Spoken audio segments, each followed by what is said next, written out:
Pinangako ni House Speaker Faustino Bongie III na tutulungan ang mga magsasaka upang direktang matanggap ang tulong mula sa pamahalaan.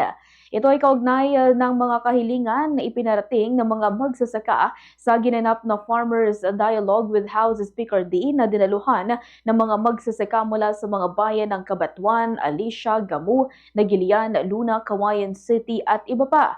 Sa kanyang pahayag, sinabi ni House Speaker D na handa siyang tumulong upang makabawi ang mga magsasaka mula sa kanilang pagkalugi. Nangako rin siya na ipararating niya sa Pangulo ang mga problema ng mga magsasaka tulad ng mababang presyo ng palay, kakulangan sa mechanical dryer, panukalang pagkakaroon ng floor price para sa palay at mais at iba pa. Bilang agarang tulong, tiniyak niya na personal niyang ipaabot ang ayuda ng gobyerno kung kinakailangan direktang pera na lamang ang ibibigay sa mga magsasaka upang sila na mismo ang makapili ng angkop na variety ng binhi at abono na kanilang gagamitin sa pagtatanim.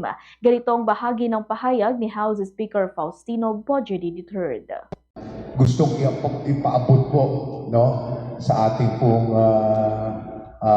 Pangulo para sa ganun ay mabigyan po natin ng aksyon. Alam naman po natin na talagang malapit po ang Pangulo sa mga puso ng ating mga farmers. Kaya naman po pinagsikapan po natin na makarating po ngayong araw na to para sa ganun makapag-dialogue po tayo at makapag-usap tayo mabuti at ano pa po mga hakbang na pwede po nating gawin para sa ganun na magbigyan natin ng kahit papano ang lunas ng problema ng ating pinagdadaanan ng ating pong mga farmers, hindi lamang po sa ating lalawigan, kundi sa maraming bahagi ng ating bansang Pilipinas.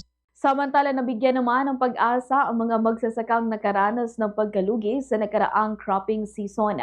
Sa pagkikipag-ugnayan ng Bombo Radyo Cauayan kay Benjamin Marquez, isang magsasaka mula sa Barangay Faustino, Cauayan City, sinabi niya na naniniwala silang maisa sa katuparan ng mga binitawang pangako ni Speaker D.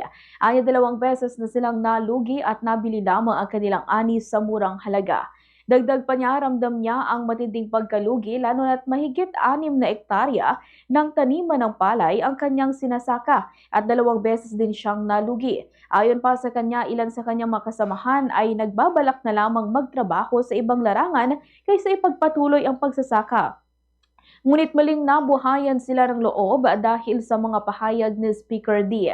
Sa ngayon, isa sa pinakamalaking kahilingan ng mga magsasaka ay ang pagtaas ng presyo ng palay upang makabawi sila mula sa pagkakautang. Ganito ang bahagi ng pahayag ni Benjamin Marquez, isang magsasaka.